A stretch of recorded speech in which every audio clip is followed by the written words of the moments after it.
hay hombres que han decidido no cuidar, pero nosotras no podemos decidir no cuidar, ¿cierto? Sino que socialmente, culturalmente, políticamente, jurídicamente está establecido que es una obligación y tiene consecuencias no hacerlo. Se cree que por un lado va la emocionalidad y por el otro la razón. Y se asocia que la emocionalidad refiere a lo privado, a lo femenino, y desde ahí se vincula o se naturaliza que las mujeres somos expertas o nacimos expertas en cuidar. Pero yo misma tengo que también empezar a hacer conciencia de que no estoy obligada socialmente a ser una mártir del cuidado. El cuidado sostiene la vida, pero ¿quién sostiene a quienes cuidan? Si en Colombia el trabajo doméstico y de cuidado no remunerado tuviera salario, sería gran parte de la economía nacional y aún así sigue siendo invisible. Y es que cuidar permite que los hogares funcionen, pero durante años esto fue relegado a un ámbito privado, de una otra manera asumido como un deber moral casi natural y mayoritariamente femenino. Por eso, en este nuevo episodio de Prisma Voz, la pregunta ya no es si cuidar es un acto de amor, sino si como sociedad estamos dispuestos a entender el cuidado como derecho, a reconocerlo así, a redistribuir las responsabilidades y a sostenerlo como política pública. Comenzamos. Esto es Prisma Voz, el podcast de la Universidad de La Salle. Escucha, aprende y disfruta. Aquí te conectamos con la actualidad. Iniciamos y lo hacemos con algunas cifras particulares que nos trae el DANE para comenzar la conversación un poco ubicados, y es que el 90% de las mujeres en Colombia realizan trabajos de cuidado frente al 61% de los hombres. Las mujeres dedican en promedio 7 horas y 14 minutos diarios a trabajo no remunerado y los hombres 3 horas y 25 minutos. Un poco seguramente van a venir más cifras en la conversación, pero voy a darle la bienvenida a las invitadas que me acompañan. Voy a empezar por la profesora Fernanda Torres. Ella es trabajadora social, doctora en ciencias de la educación, docente investigadora en el campo de la familia y la consultoría social. Además pertenece a nuestra Escuela de Humanidades y Estudios Sociales. Profe, bienvenida, gracias por aceptar la invitación. Bueno, muchas gracias, agradezco ese espacio y pues también le sumo que soy mamá de Juan Fernando. Claro, y eso la hace evidentemente cuidadora. Y en ese contexto, profe, ese trabajo de cuidado que equivale a gran parte de la economía, la pregunta es ¿por qué sigue siendo invisible para muchos o no lo es tanto? Es invisible porque se sitúa en el escenario de lo privado, porque está articulado a unos saberes y a unas prácticas que no son socialmente reconocidas, que no son valoradas, pero también porque se concentra en la feminización, en ese ejercicio sobre todo pensando en esa idea del cuidado como algo natural de las mujeres, por ser mujeres, porque son amorosas, porque son emocionales. Entonces, desde ese lugar se le da un estatus diferencial al cuidado en esa perspectiva. Bien, pues también voy a sumar a la conversación a Marta Castro Martínez. Ella es cofundadora de Cuidando Violeta, es feminista, investigadora de derechos humanos, es abogada y politóloga con maestría en políticas públicas y especialista en políticas de género. Además, por aquí mencionaban a Fernando, pero hay que mencionar que es hija de Margarita y por ello cuidadora. Bienvenida. Así es, muchas gracias por esta invitación. Y me parece muy lindo también presentarnos como cuidadoras. Creo que es uno de los temas principales, ¿sabes? Tú dices que se considera invisible y yo creo que es invisible para algunos, pero sí sostiene la vida, así que lo vemos a diario, lo sentimos a diario, ¿cierto? Entonces sí es muy visible y muy fuerte en nuestras vidas. ¿Y qué significa eso de que 9 de cada 10 mujeres, por lo menos en Bogotá, se dediquen a ese cuidado? Mira que estamos hablando de la división sexual del trabajo de cuidados. Este concepto remite a una división injusta entre hombres y mujeres, es muy binaria, frente al cuidado. Somos la mayoría de mujeres quienes somos cuidadoras, pero somos cuidadoras ¿en qué condiciones, cierto? No remuneradas, sin apoyos, muchas veces haciendo un trabajo invisible, ¿cierto? Entonces eso hace que sea un sistema bastante desigual para nosotras. Lo que eso significa también es que tenemos que seguir avanzando para que los hombres se sumen también bajo su responsabilidad. Es su responsabilidad como adultos funcionales, como padres, como hermanos, ¿cierto? A saber que tienen que ser cuidadores también y que así como nosotras nos dividimos entre el trabajo, digamos el ámbito laboral y cuidamos, con ellos también contamos. Así que yo creo que eso es lo que nos dice esa cifra. Bien, pues voy también a sumar a la conversación a Claudia Garzón. Ella es trabajadora social, magíster en gestión de innovación en instituciones educativas, es especialista en desarrollo humano con énfasis en afectividad y creatividad y es la directora del Departamento de Estudios Sociales de la Universidad de La Salle y además mamá de Ana María y Salomé, por ello también cuidadora. Entonces, ¿en qué momento, profe, una persona dice, me reconozco como cuidador? Bueno, hay unas definiciones ya, se ha avanzado y definitivamente es una persona que dedica de manera constante en su actividad las labores de atender las labores de supervivencia en el hogar, pero también hay otros ámbitos. Finalmente, el ser mujeres a veces determina unos roles, incluso en los entornos laborales se asume que hay que responder por los cuidados de los otros. Definitivamente en casa, cuando la persona asume los asuntos de la alimentación básica, del vestuario, de los cuidado de las personas, de los niños, de las niñas en sus procesos de crecimiento, y sobre todo cuando hay personas mayores o personas en una situación de salud que requieren la atención, el apoyo y la asistencia de otros. Entonces, cuando dedican la mayor parte de su tiempo a estos cuidados, pues se asume en este momento ya como ese rol de cuidador que ya entra en una mirada mucho más pública, que requiere también, digamos que más allá del reconocimiento de su familia, ya empieza a hablarse de un reconocimiento social. Ok, y aquí vuelvo, profe, en sintonía con la conversación. Cuando nosotros hablamos de un acto de amor y de ser cuidadora de esa manera, romantizamos un poco ciertas cosas y eso como de una otra manera involucra no verlo como un trabajo. Reitero, está asociado a esos imaginarios que tenemos frente a lo femenino, frente a lo masculino, un poco como lo mencionabas en relación a esa división sexual del trabajo que plantea que hay unos campos en los que las mujeres se pueden desempeñar de mejor forma. Incluso delimita esa designación, por ejemplo, de profesiones que son extensión del cuidado. Aquellas que están asociadas a la pedagogía, a la psicología, a la docencia, por ejemplo, el trabajo social, pero también hay otras disciplinas que son del campo duro. Entonces, se cree que por un lado va la emocionalidad y por el otro la razón. Y se asocia que la emocionalidad refiere a lo privado, a lo femenino, y desde ahí se vincula o se naturaliza que las mujeres somos expertas o nacimos expertas en cuidar. Entonces, lo hacemos mejor, dejando por fuera pues que todo ser humano tiene la condición para cuidar. O sea, que no estamos hablando un poco de ayudar o colaborar, sino responder a ese derecho que tenemos en el marco de que todos somos frágiles. Todos necesitamos en algún momento de ese cuidado. Y bien, Marta, si lo hablamos en el caso del derecho, ¿no? ¿Qué es lo que está pasando? ¿Cómo se reconoce hoy el cuidado en Colombia? ¿Qué antecedentes tenemos o qué jurisprudencia hay? Vale.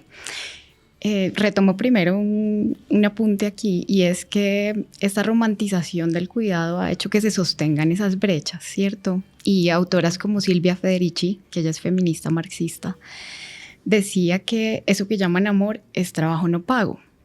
Y yo digo, claro, ahí hay mucho de cierto, pero muchas personas que realizamos cuidados lo hacemos con amor.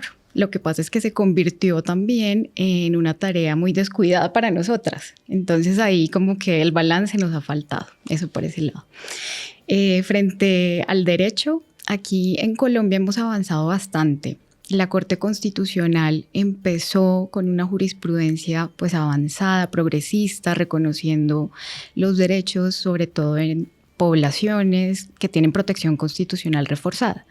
Niños, niñas, personas mayores, personas en situación de discapacidad. Y les reconoce que ellos tienen derecho al cuidado. Esa es como la primera etapa del reconocimiento. Ahora estamos avanzando mucho más y está reconociendo que las personas cuidadoras también tenemos derechos, ¿cierto? Que esto es un trabajo en doble vía, que no es únicamente un derecho de quien recibe los cuidados y los apoyos, sino que también las personas cuidadoras tienen derechos y tienen que ejercer el cuidado en condiciones dignas. El derecho aquí en Colombia avanza sobre todo en materia jurisprudencial, ¿cierto? No son tanto las leyes, ni el Congreso, ni el Ejecutivo, sino son avances que la jurisprudencia va empujando, como se ha hecho en otros temas, ¿no? El derecho al aborto, el derecho a las decisiones autónomas, se van avanzando poco a poco. Y justo el año pasado ya hay jurisprudencia que dice el cuidado es un derecho humano. y lo reconoce en 3 dimensiones, que son dimensiones reconocidas también a nivel del sistema interamericano. El derecho a cuidar en condiciones dignas, el derecho a ser cuidada, pues siguiendo también mi decisión de cómo quiero ser cuidada yo, y el derecho al autocuidado.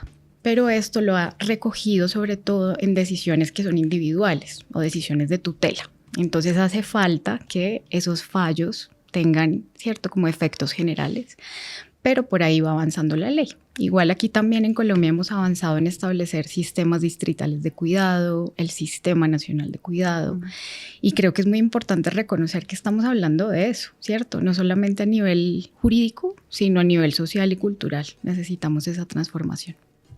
Ahora, cuando uno habla, estos son jurisprudencias de la Corte Constitucional, entiendo, ¿qué es lo que debe seguir? Porque ya entonces la Corte dice y lo reconoce de esa manera, pero en la práctica, ¿qué es lo que ocurre? Vale.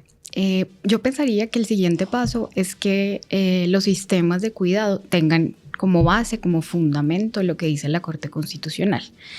Eso aseguraría que estos sistemas de cuidado tengan enfoques de derechos humanos, enfoques de género, interseccionales, ¿cierto?, que correspondan con las necesidades de todas las poblaciones. Y también lo que necesitamos es que a nivel legislativo se avance en leyes que reconozcan más orgánicamente el derecho humano al cuidado y que lo hagan un derecho fundamental en Colombia, ¿cierto? De esa forma, cualquier persona puede ir ante un juez, ante una jueza y decir, mi derecho al cuidado está siendo vulnerado, ¿cierto?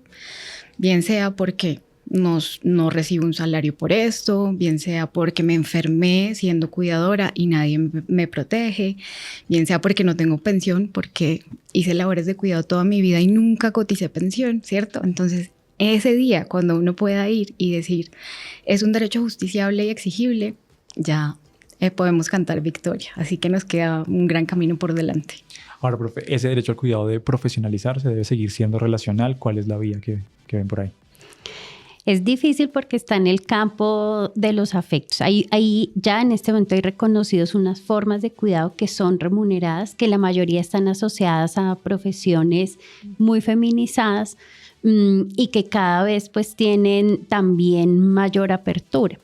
Pero definitivamente hay un campo, hay un limbo en el que la madre es madre y ama a su hijo, y el padre ama a su hijo y quiere estar con su hijo, y es muy difícil decir, me tienen que pagar por ser papá o me tienen que pagar por ser mamá, o voy a cuidar a mi pareja y me tienen que pagar por cuidar a mi pareja, ¿sí? Y socialmente pues es pues complejo pensar de dónde sería sostenible, ¿sí? Definitivamente sí debe haber unas garantías sociales de acceso a esos mínimos vitales donde muchas personas innegablemente tienen que dedicarse al cuidado de otras, ¿sí? No necesariamente asociábamos a que los hijos teníamos que cuidar a los padres cuando fueran mayores. Pues no, si mi mamá tiene una condición de salud siendo muy joven, si mi pareja, estoy recién casada y mi pareja tiene una condición de salud, pues tengo que cuidarla, pero al tiempo tengo que proveer el hogar.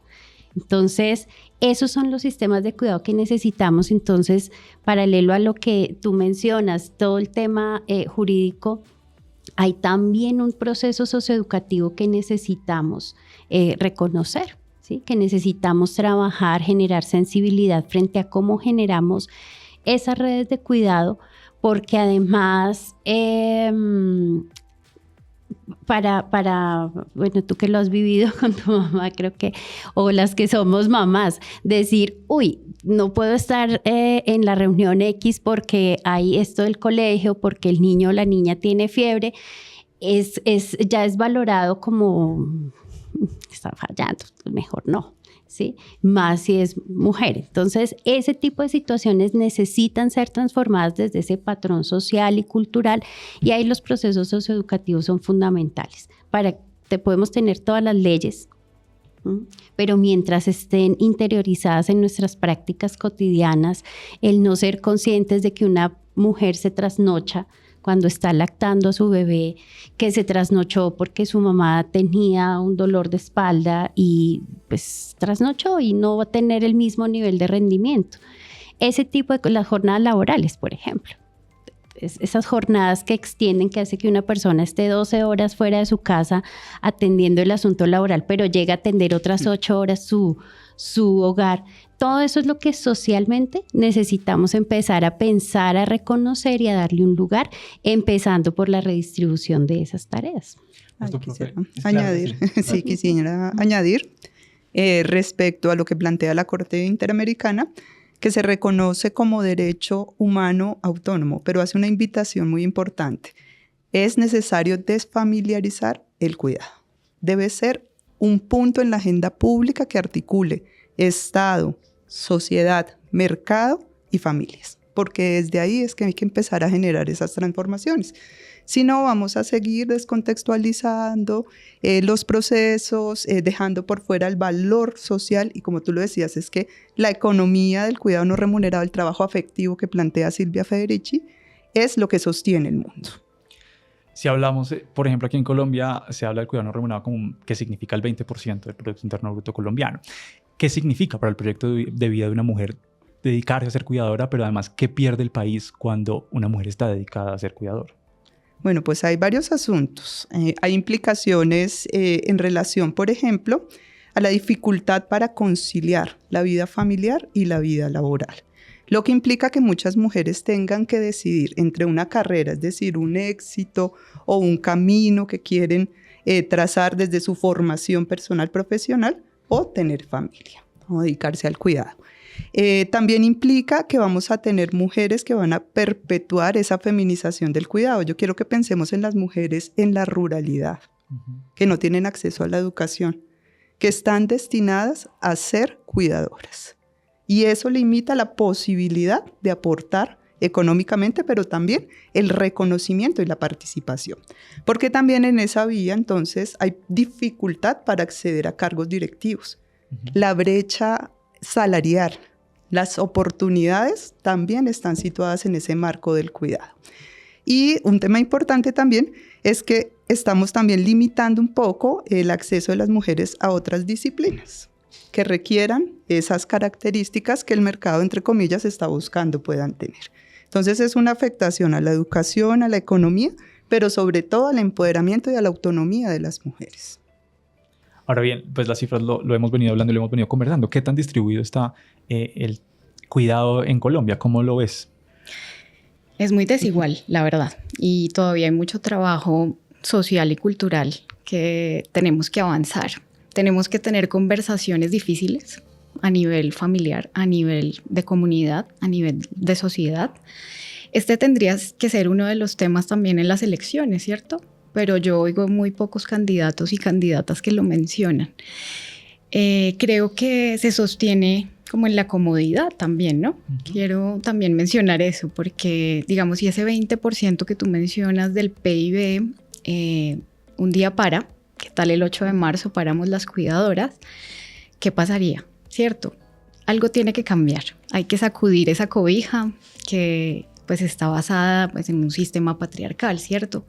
En un sistema desigual de acceso a derechos, en un sistema desigual también de participación, ¿cierto? De representación. Entonces yo creo que mientras que eso prevalezca, el cambio va a ser muy difícil.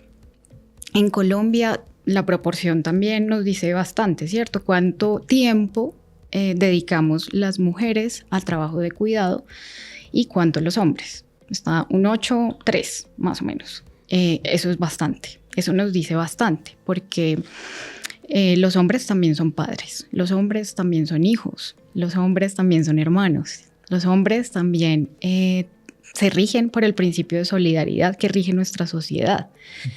Es decir, que tienen que también tener un rol activo en esto. Yo creo que también es importante como generar estas conversaciones y decir, tú eres una persona responsable, hagámoslo a medias, que esto se logre dentro de mi hogar, que eso se logre en la oficina, que eso se logre en nuestros entornos y tener esas conversaciones que muchas veces evitamos para no confrontar. Entonces creo que por ahí también va el agua al molino y yo les diría que el día que yo vea que hay un hombre con pancartas en la Plaza de Bolívar diciendo yo exijo mi derecho al cuidado porque yo quiero cuidar a mis hijos y a mis hijas y no, mi licencia no me lo permite. Ese día ya sabremos que algo está cambiando también en ese chip social y cultural.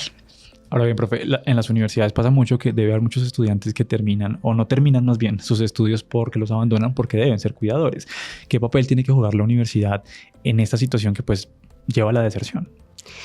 Sí, creo que las universidades no hemos sido tan responsables en general. Hemos privilegiado esa construcción del mundo de lo académico y una noción, un reto social de tenemos que ser excelentes, y ser excelentes es anular nuestra vida personal, nuestra vida afectiva. Y entonces en muchas universidades, bueno, si no tienes tiempo de estudiar, si no tienes tiempo de dedicarte, si no tienes, pues no estás, punto. Cerramos la puerta. De pronto, cuando pasamos angustias por completar coberturas, matrículas, entonces decimos, bueno, ¿y cómo flexibilizamos un poquito? Pero de fondo tenemos que ser mucho más conscientes de un cambio social, ¿sí?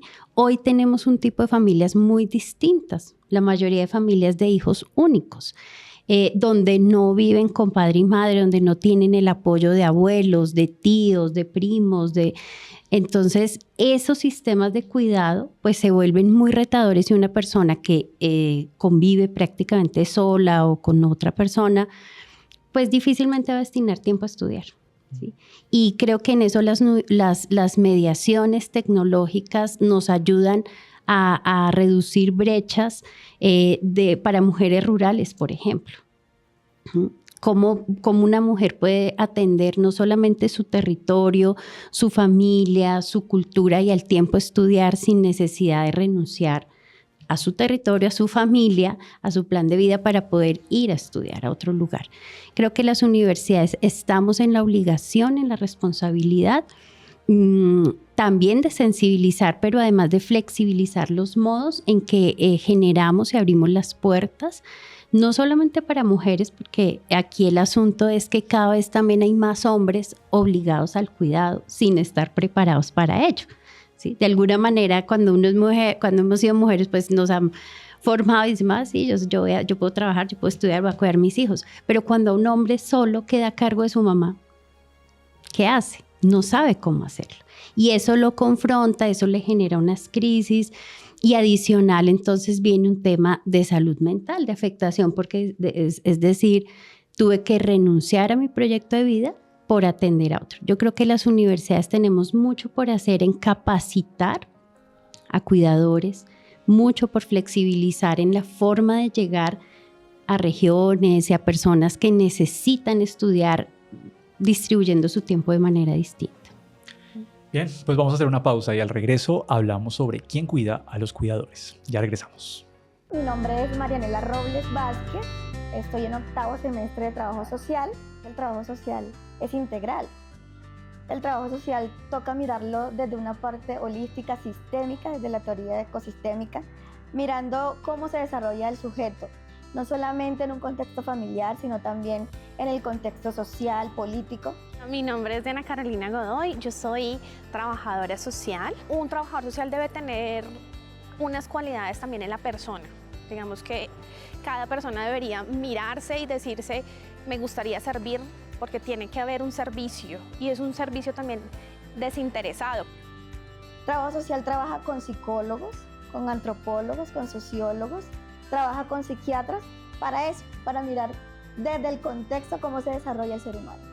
Que el trabajo social es el llamado a que de verdad te conectes contigo, con solucionar tu vida y la primera parte, que es tu relación con tu familia. Cuando tú transformas a los demás. Y eso yo creo que es el mensaje que a mí ahora me queda muy claro. Trabajo social sí ayuda a cambiar vidas, sí ayuda a transformar, pero todo empieza a veces con un pequeño cambio. A mí me llevó a estudiar trabajo social en La Salle, más que todo el tema investigativo, porque es una apuesta de seguir conociendo, pero también sistematizando la experiencia de las realidades sociales. En lo comunitario tú te das cuenta del impacto que tienen las historias de vida de las personas y cómo trabajar desde esos dolores. Hay algo que te enseña mucho esta profesión, y es las historias de vidas y esos relatos, cómo los transformas para reivindicar. Si tú crees en la transformación social, si tú crees en el cambio, si eso que está a tu alrededor, esa parte social te incomoda, no estás bien de pronto en tus relaciones y quieres romper el tema de la violencia, el tema del desplazamiento, el tema de las enfermedades, pues este lugar de trabajo social es la sumatoria de muchas herramientas y teorías que son la base para que tú empieces a ese camino de transformación.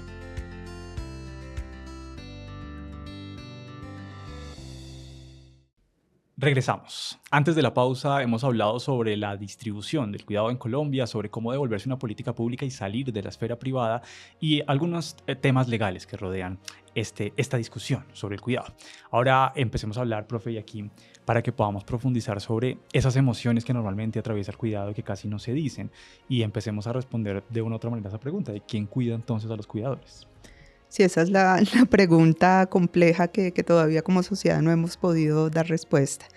El cuidador está sometido o la cuidadora principalmente, a sobrecargas emocionales, físicas, agotamiento, cansancio, un sentimiento permanente de culpa, porque es que la vida del otro depende de lo que yo haga. El que el otro esté bien, el bienestar, la calidad de vida va a depender de lo que yo haga. Y eso limita, por ejemplo, la autonomía. El tiempo es muy valioso y se ve limitado por ese ejercicio. Y se pierde el autocuidado porque se deja de ser para sostener al otro. Entonces eso trae unos elementos muy, muy complejos porque se genera una doble carga cuando yo trabajo, pero también si trabajo y estudio una triple carga que genera pues unas afectaciones muy, muy complejas y además que es un asunto incierto porque es que tú no sabes hasta cuándo vas a cuidar al otro, en las circunstancias que a veces pueden ser degenerativas y pueden ser mucho más complejas. Marta, esas discusiones que hemos tenido antes de cómo involucrar entonces a los hombres a que deje de ser algo que se vea como desde lo femenino, pero además también cómo cambia esto sin cambiar el modelo, porque al final de cuentas la economía se sostiene porque hay gente que cuida. ¿Y esto cómo lo vemos? Claro, pues este sistema, digamos, de mantener invisible en lo privado, en lo familiar, en manos de las mujeres precarizadas, el cuidado, pues corresponde a un sistema, ¿cierto? Que se beneficia, que se lucra, que acumula gracias a esto, ¿cierto? Pero pues lo que yo mencionaba al inicio, hay que sacudir esta cobija. ¿Cómo se sostiene también este modelo económico? Pues gracias al patriarcado, gracias a este sistema que también desde muy pequeñas, bajo los estereotipos de género, nos van diciendo es que ustedes van a estar en casa, ustedes van a aprender a cuidar.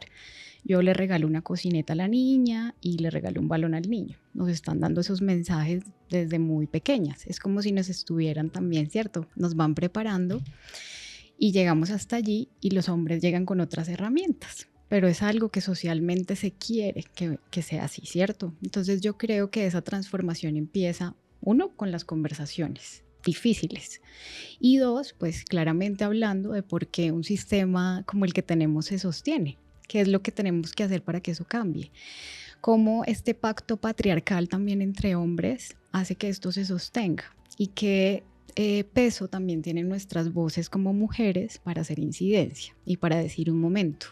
Yo no solamente estoy pidiendo un salario. Si yo dedico todo mi tiempo, también necesito otras cosas, ¿cierto? Toda mi humanidad no corresponde únicamente a esto, ¿cierto? ¿Quién se está lucrando de esto?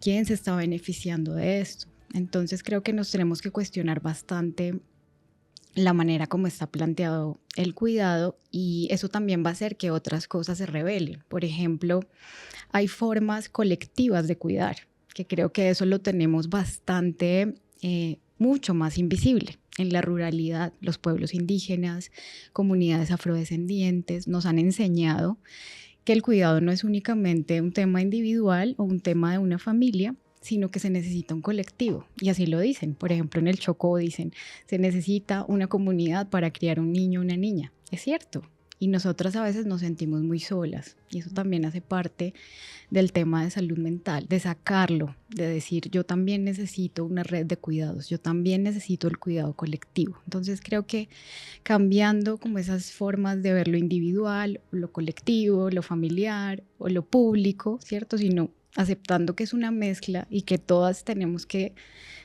participar ahí, pues creo que podemos cambiar ese modelo. Profe, antes de la pausa hablábamos sobre algunas necesidades que tiene la universidad de compensar sobre ciertas cosas en cuanto a la deserción, pero también en cuanto a lo que pasa en las aulas. ¿La educación está enfocada en volver esto, por ejemplo, del cuidado un asunto público, o cómo hoy se entiende desde las aulas el cuidado? Yo siento que las universidades tenemos esa deuda con la sociedad. No nos hemos pensado, no muchas universidades realmente. Algunas de pronto han intentado pedagógicamente, incluso en la adaptación de sus espacios, de sus metodologías, de pronto incluir elementos asociados a cómo facilitar el cuidado, pero de fondo no lo hemos hecho. De fondo sigue siendo un tema muy vacío, muy de lo privado, muy del caso excepcional que tiene una necesidad excepcional, cuando en la vida privada todos tenemos ese tipo de necesidades. Creo que tenemos ahí una deuda muy grande. No tenemos profesiones, por ejemplo, o en nuestras cátedras, nosotras hemos venido con la profe Fernanda haciendo un ejercicio de construir programas, por ejemplo, para el acompañamiento psicosocial, por ejemplo, la consultoría familiar. Tenemos estudiantes en intervención social, y lo que nos dicen es: necesitamos entender y describir cómo las comunidades están resolviendo sus necesidades primarias y cómo están afectando, o sea, poder medir cómo es una afectación de un sistema cada vez más individualista, de un sistema cada vez más egoísta, de un sistema cada vez más competitivo, donde decir me siento cansado es símbolo de fragilidad y no de éxito, donde nos estamos comparando todo el tiempo de tú produces más, tú escribes más, tú haces más ganancias. Eso creo que no lo tocamos, no lo hablamos.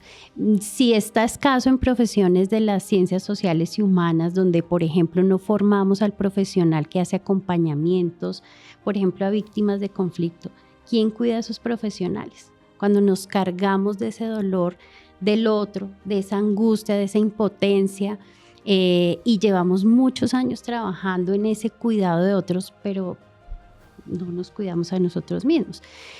Cuando formamos gerentes o personas con esa capacidad de pensamiento estratégico, de toma de decisiones a nivel directivo, y se nos olvida incluir en los presupuestos, se nos olvida incluir en las acciones estratégicas las labores de cuidado para el otro, de cuidado para nuestros equipos, tanto que nos camuflamos. A los mismos equipos de trabajo nos cuesta decir sí estoy cansado. Sí, definitivamente estoy agotado, yo ya llevo 15 años haciendo esta misma tarea y siento que mi trabajo no está siendo reconocido. Entonces es mejor callarme en los pasillos, quejarme, y finalmente replico esos sistemas, ¿sí? Entonces creo que sí tenemos un pendiente muy grande, investigar un poco, documentar un poco más qué pasa, cómo es la cotidianidad, cuáles son las angustias que de verdad tenemos, cómo eso se traduce en lo físico. Una cosa es decir estoy cansada y otra cosa es decir habitualmente hay problemas digestivos, hay problemas de colon, hay problemas respiratorios, bueno, una cantidad de situaciones que decimos eso es aparte, eso no tiene nada que ver, eso es la vida privada, es herencia, en fin. Creo que sí necesitamos hacer mucho más trabajo interdisciplinario para entender estos contextos y poder, digamos que darle soporte académico, pero sobre todo cambiar esas prácticas. Nosotros estamos formando a los líderes empresarios, estamos formando a los líderes de educación y demás, pues cómo les estamos abriendo un panorama que es necesario atender. Además, porque el cambio poblacional, pues lo que viene ya en muy pocos años es que no tenemos, por ejemplo, servicios de cuidado. ¿Sí? Una cosa es decir, tú eres la hija y tienes que cuidar. ¿Y qué pasa si no tienes hijos? ¿quién te va a cuidar? ¿Sí? ¿Y qué pasa si no tienes una pareja y quién te va a cuidar? Creo que eso como sociedad no lo hemos pensado y esa es la obligación hoy de las universidades. Ese es un reto muy grande de pensarnos cuál es la ciudad del futuro, cuál es el país de un futuro no muy lejano, de 30 años, qué tipo de necesidades sociales vamos a tener y cómo las vamos a atender. Muy bien, pues yo quiero que hablemos de algo y es que, bueno, hemos conversado sobre corresponsabilidad, pero en este punto en la práctica, ¿quién quiere asumir esas labores de cuidado? También puede decir una persona, es que yo no quiero seguir cuidando. ¿Eso es válido? ¿Qué pasa entonces ahí? Bueno, ahí entra a jugar la ética del cuidado, es pensar cómo todos necesitamos en algún momento de ese cuidado, cómo hay que digamos, dejar a un lado que el cuidado es netamente femenino y asumir y reivindicar el valor del cuidado. Es que si tú no quieres cuidar, tienes que pagar y el costo es alto. Si nosotros estamos aquí es porque alguien está asumiendo labores del cuidado y quizás porque hemos pagado para ello. Entonces es empezar a sensibilizar en el valor social del cuidado, en la importancia del cuidado como parte de esa economía formal.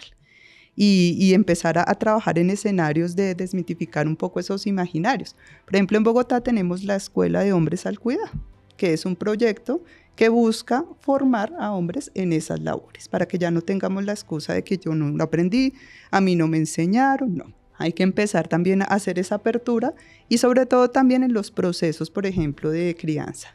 Hay que empezar a transformar y también los estereotipos que aparecen en medios, cómo estamos formando, qué estamos asumiendo como lo femenino y lo masculino. Entonces es una tarea general global en la cual hay que investigar y sobre todo pensaba un poco en el marco de la universidad, en articular universidad y Estado, escenarios de política, porque la política se configura a partir de la investigación y de lo que podemos decir en la academia. Entonces también empieza ahí a surgir ese campo.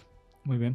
Marta, ahora que la profe mencionaba el tema de llegar al colapso, de llegar al punto que no es, creo que tú tienes una historia para compartir y me gustaría que pudieras hablarle a la audiencia específicamente cómo llegaste tú o cómo te convertiste tú en una cuidadora. ¿Fue fortuito? Yo creo que no. En realidad había todo un sistema que me daba las claves para llevarme hasta allí, ¿cierto? ¿Por qué digo esto? Porque en el momento en el que noté que mi madre podía necesitar cuidados, fui yo la que directamente dijo, bueno, hay que asumirlo, ¿cierto? Uh-huh. Hice cambios en mi vida, hice muchas movidas para poder, ¿cierto?, tomar parte en esto. Y llegó la pandemia, y la pandemia fue la que nos marcó en carne viva la crisis de los cuidados, porque tuvimos que estar con restricciones de movilidad, no podíamos salir de casa. Y en ese tiempo, pues yo también estaba trabajando, tenía un horario muy rígido y estaba en casa cuidando de mi mamá. Entonces terminé ese año en burnout, lo que llaman también agotamiento, estaba también muy triste, ¿cierto? Como que me sentía muy sola. Y en el burnout lo primero que se manifestó es que mi cerebro se cansó y llegó el momento en el que ni siquiera recordaba las palabras. ¿Cierto? Estaba tan cansada que ya iba a escribir un correo y no podía. Entonces fue ahí que dije, un momento, aquí, ¿qué es lo que está pasando? ¿Cierto? Aquí hay un sistema injusto. Si yo quisiera acudir a alguna autoridad a ver qué atención puede recibir ella, es muy poco lo que puedo conseguir. Y todo está mediado por la capacidad económica, ¿cierto? Y eso tiene que cambiar. No solamente las personas que pueden pagar tienen derecho a un cuidado digno. Yo siento que ahí también es responsabilidad del Estado, responsabilidad de los gobiernos. Y eso haría que el cuidado fuera una decisión. Tú ahorita mencionabas, ¿qué pasa si en algún momento alguien dice yo no quiero cuidar? Si te das cuenta, muchos hombres lo hacen, ¿cierto? Es como, pues no, yo me voy y ni siquiera pagan alimentación y mucho menos se tiene en cuenta como el cuidado ahí en la tasación, ¿cierto? Entonces yo digo como, bueno, hay hombres que han decidido no cuidar, pero nosotras no podemos decidir no cuidar, ¿cierto? Sino que socialmente, culturalmente, políticamente, jurídicamente está establecido que es una obligación. y tiene consecuencias no hacerlo. Entonces yo creo que en el momento en el que contemos con sistemas que nos permitan estar tranquilas y decir, listo, yo puedo confiar en este sistema distrital, en este sistema nacional, mi mamá va a tener lo que ella necesita, o yo puedo recurrir allí, puedo tener apoyos. En ese momento yo creo que ya las cargas se van a empezar a balancear, pero mientras no se tenga como un sistema que implique a varios actores, también las comunidades y las sociedades tienen que estar allí, o si no el cuidado no va a salir de nuestras familias. Entonces creo que también tenemos que pasar por esa transformación. Ahora, profe, ¿cómo es tu relación con el cuidado, tu historia de una mujer que trabaja todo el tiempo pero que también tiene 2 hijos allí? Pues ha sido retador, porque he tenido varias etapas de vivirlo, de cuando era niña, adolescente, ser la menor, la mujer, hija menor, entonces de tener que atender a los hermanos, hombres mayores, que en ese momento era lo normal, estaba bien, pero cuando me hice adulta y empecé a estudiar y a reconocer, yo decía, wow, ¿cómo pasé por todo eso? ¿Sí? Atiendo personas que han pasado por cosas un poco más tranquilas y yo, oh, terrible, ¿cómo te ha tocado duro? Y cuando miro, a mí me tocó más duro. Y muchos años después, entonces he hecho conciencia de que había cosas que yo no tenía por qué haber hecho o haber asumido por simplemente ser mujer o ser niña, ¿sí? Y eso me ha implicado, pues, acercarme a unos procesos de formación, a unos procesos terapéuticos, y entonces todo el tiempo la dualidad entre quiero esto y quiero aquello. Yo soy muy protectora, soy muy cuidadora, pero al mismo tiempo me gusta viajar, me gusta abrir caminos, empezar procesos, entonces es vivir en dualidad todo el tiempo. ¿Renuncio o no renuncio? Alguna vez tuve que renunciar a un trabajo, al trabajo maravilloso que me hacía muy feliz, tuve que renunciar para cuidar la salud de mi mamá. ¿Qué implicaciones tenía eso en lo económico, por ejemplo? ¿Sí? En otros momentos en mi vida de pareja, decir, estoy con la persona ideal, qué maravilla, perfecto, pero siento que mi labor de cuidado no está siendo valorada. Y que ahí es como el carro cuando anda con una llantica pinchada, no anda igual de bien. Entonces, tengo que tomar decisiones frente a eso. Entonces, eso ha implicado hacer un trabajo personal muy fuerte, porque algo de lo que tú decías es la culpa permanente.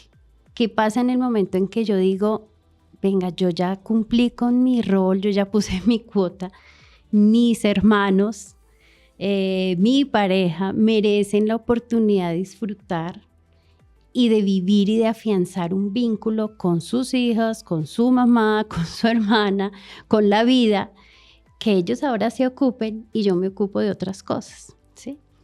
Entonces, vivir en esa constante tensión entre lo estoy haciendo mal, soy un mal ser humano, soy una pecadora, o decir, estoy asumiendo lo que me corresponde asumir, dejo de cuidar aquí a una persona y tal vez asumo un proyecto en el que puedo cuidar a otros muchos más.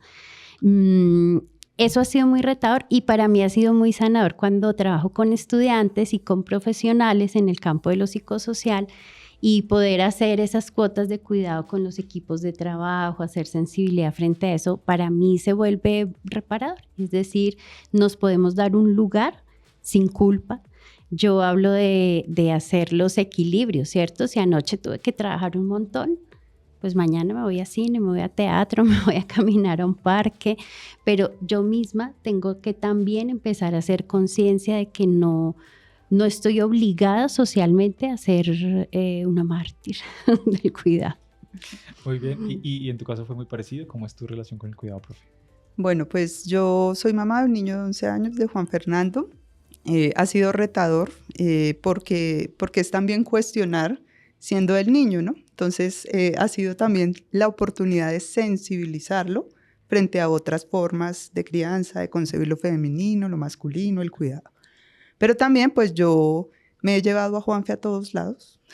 No he dejado, digamos que mi carrera, sino que he tratado de articular ese ejercicio del cuidado con mi carrera. Entonces él tiene otra sensibilidad, otra forma de ver el mundo porque ha hecho parte de todos estos procesos. Igual que aquí la compañera, con mi familia, con mi mamá y mis hermanos, 4 años estuvimos cuidando a mi papá, que estuvo en una situación de salud compleja, y ese es un desafío en cuanto el cuidado necesita lazos, vínculo, apoyo. Si no fuese por ese vínculo que teníamos, por ese poder todos asumir la responsabilidad, por todos aportar, no habría sido posible. Y lo mismo planteo con mi hijo, o sea, lo he logrado porque cuento con red de apoyo, pero también me pongo en el lugar de aquellas mujeres que no cuentan con apoyo, que tienen que asumir reproducción, producción, asumir unos asuntos muy, muy complejos en los cuales están solas y tienen esta sobrecarga y no tienen con quién conversar, o no hay un apoyo en otro escenario que les pueda facilitar el pensar en ellas mismas. Entonces es un desafío permanente. Muy bien, pues vamos a ir cerrando y seguramente esta conversación va a dejar eco en muchas personas que nos están escuchando, en muchas mujeres que de repente han estado cuidando todo el tiempo y nunca se han hecho estas preguntas, y en hombres que seguramente también tendrán que reflexionar al respecto. Y quiero que cada una cierre, digamos, a nivel de conclusión, uno con la gente que nos está mirando y pueda entender que, por ejemplo, en Bogotá existen las manzanas del cuidado, pero ¿qué otros escenarios tenemos en otros lugares del país, en otros lugares del mundo? Esos referentes que podemos aterrizar, si ustedes los tienen mapeado, genial, que cada una me lo aporte, pero además también ese mensaje que puedan darle ustedes hoy a las cuidadoras que nos están viendo y que llegan a este episodio. Yo creo que empecemos por acá.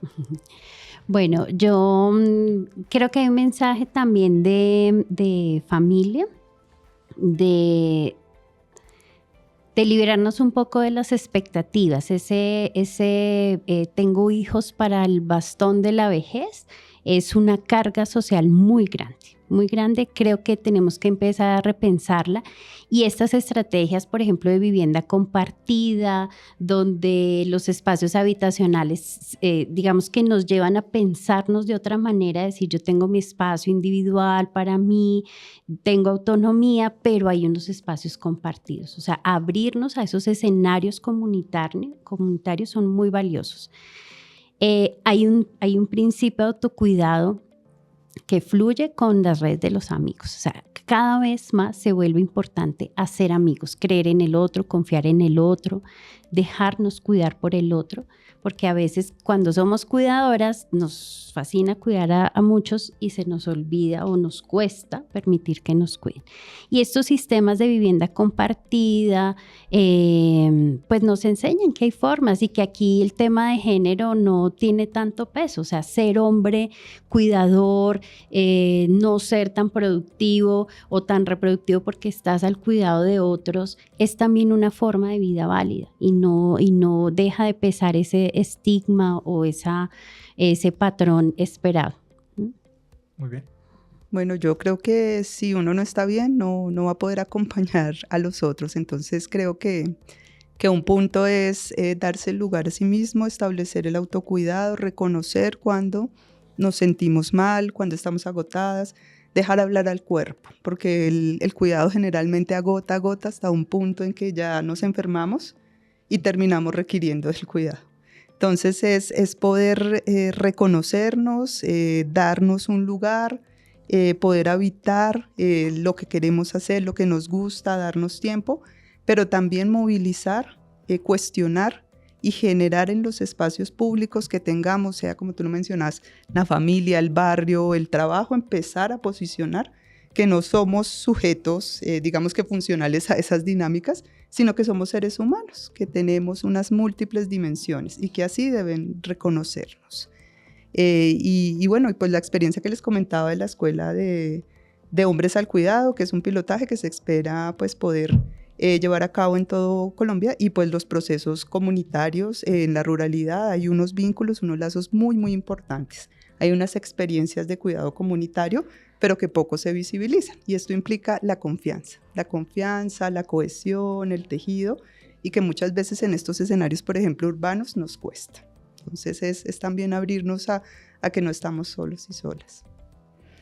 Bueno, y por mi lado decirles que el cuidado es un tema político y que es un tema de posicionamiento y un tema de reconocimiento y dignidad.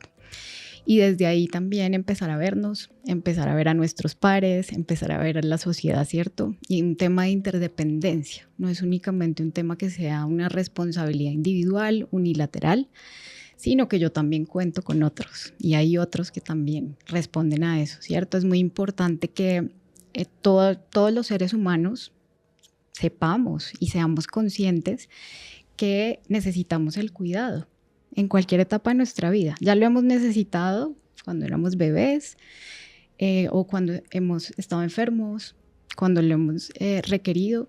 Es un tema central en nuestra vida. ¿Lo necesitaremos? Sí. Y somos una sociedad que está en envejecimiento.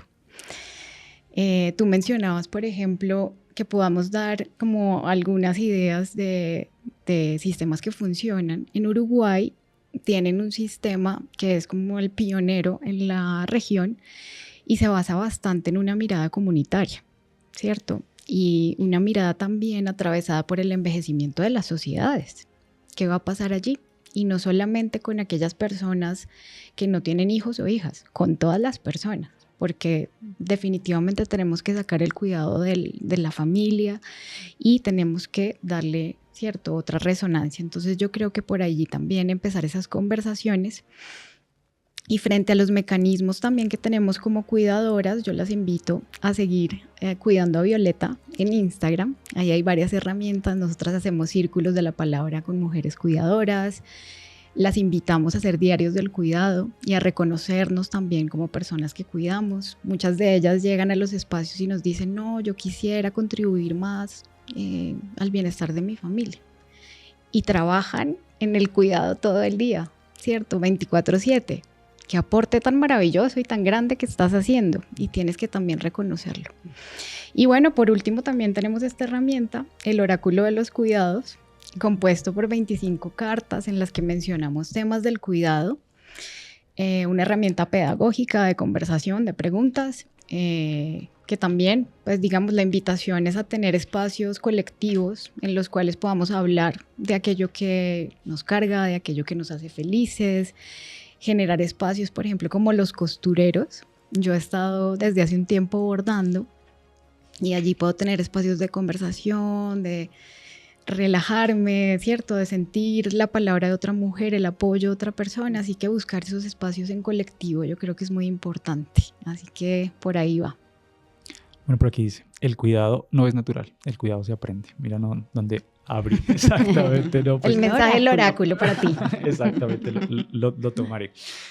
Básicamente sí, esta es una conversación que se da en el marco no solo del Día de la Mujer, sino en el mes de la mujer y que seguramente no se vence, así que la van a poder ver ustedes cuando quieran y compartirla. Muchísimas gracias por llegar hasta aquí, pues si el cuidado, como lo decíamos al inicio, sostiene la vida, pues que seamos nosotros los que sostengamos a quienes nos cuidan. Mi nombre es Kevin Garavito y nos vemos o nos oímos en la próxima.